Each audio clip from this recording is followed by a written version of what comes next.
La pornographie, c'est un fléau qui mine aujourd'hui notre jeunesse. C'est vraiment dommage, et cela dès le plus bas âge. Mesdemoiselles, je voudrais m'adresser franchement à vous aujourd'hui et vous faire comprendre un certain nombre de choses.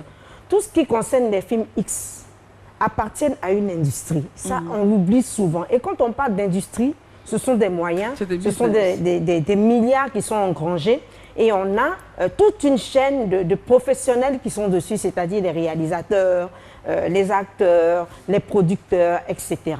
Alors, la pornographie, c'est le fruit de l'imagination de tous ces professionnels qui travaillent sur un plateau.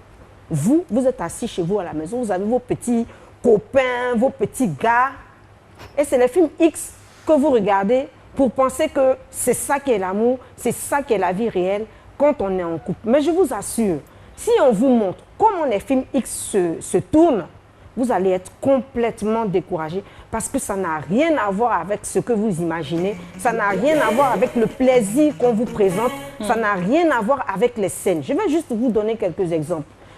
Les acteurs de films pornographiques, je dirais films X, voilà, pour faire plus simple, sont suivis psychologiquement, médicalement et même dans leur vie de tous les jours.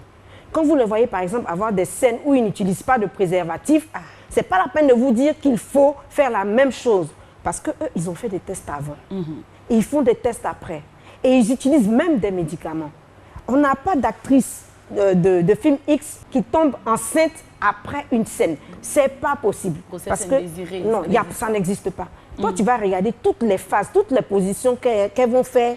Tu vas aller copier et puis prendre ta grossesse au chaud, au calme. Et puis te voilà dans le problème. Eux, ils touchent des milliards.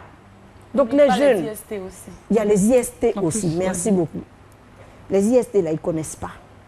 Ils ont un suivi médicalisé et personnalisé. Tu n'as pas ça.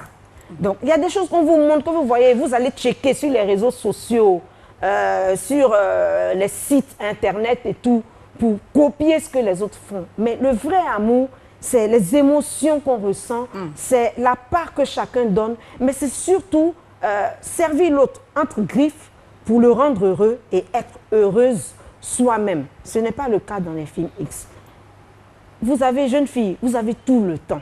Vous avez vraiment tout le temps pour connaître les choses de l'amour. Il n'y a pas de précipitation. Et je vous recommanderais de ne même pas chercher à regarder toutes ces images qui ne vous appartiennent pas, qui ne sont pas vous, qui ne sont pas votre réalité. Et qui polluent Qu'est-ce que vous cherchez? Ça pollue et souvent les jeunes justement, après on se plaint, non mon mec il aime trop le sexe, non mon mec il me prend comme une chose. Mais ça dépend de ce que tu regardes et de ce que tu veux accomplir, ce que tu veux faire au lit avec lui, de la façon dont tu te vends. C'est comme ça qu'on t'achète. Les films X là, dosez, éliminez et puis soyez naturels dans tout ce que vous faites, mais surtout en amour. C'est vraiment dommage, hein? C'est dommage parce qu'aujourd'hui, on pense que pouvoir garder un homme, même quand on est jeune, dans des petites relations, ça va se mesurer à notre capacité à pouvoir faire l'amour dans des positions que peut-être d'autres filles ne peuvent pas. Mais non, c'est pas ça qui rien à voir. Le mec, il veut pas, il te demande telle position, une fois, deux fois, il ne veut pas, tu le bâchis, comme on parle là, tu le mets à l'écart, tu le laisses tomber, puis tu roules. Voilà, c'est comme ça. Faut pas prendre des risques pour des gens, faut pas...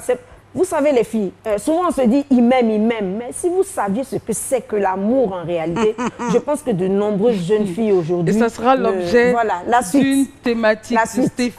Qu'est-ce que c'est que l'amour? Quand on finira à la partie des films X, l'amour c'est quoi? Et quand je vois toutes ces jeunesses, je me dis il faut vraiment des mentors qui sont des exemples pour leur dire il y a des choses, enfin bref.